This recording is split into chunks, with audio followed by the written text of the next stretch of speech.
কিছুক্ষণ পূর্বেই একটা ভিডিওতে জানালাম আর কয়েক ঘন্টার মধ্যে যদি বরিশালের মালিকানা নেওয়ার জন্য কেউ আবেদন না করে তাহলে আগামী বিপিএলে বরিশাল নামে কোনো দল থাকছে না।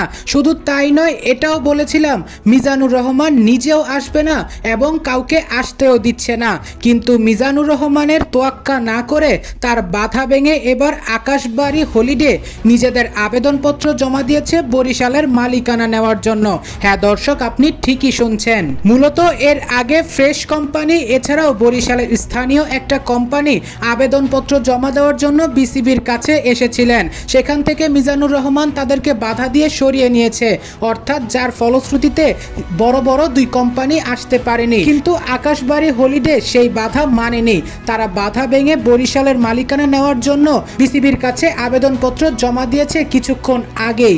এবার দেখার বিষয় তাদের কাছে কি বরিশালের মালিকানা দেওয়া হয় কিনা।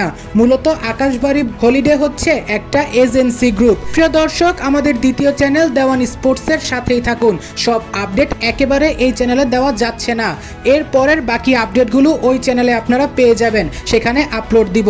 অবশ্যই আপনারা ওই চ্যানেলের সাথে থাকবেন। কিছুক্ষণ পূর্বে যেখানে বরিশালবাসীর মনে জমেছিল আধার, সেই জায়গায় একটু হলেও আলো ফুটে উঠেছে। আগামী বিপিএল এর জন্য অন্তত কেউ একজন হলেও বরিশালের মালিকানার জন্য আবেদন করেছে মিজানুর রহমানের সিন্ডিকেট ভেঙে।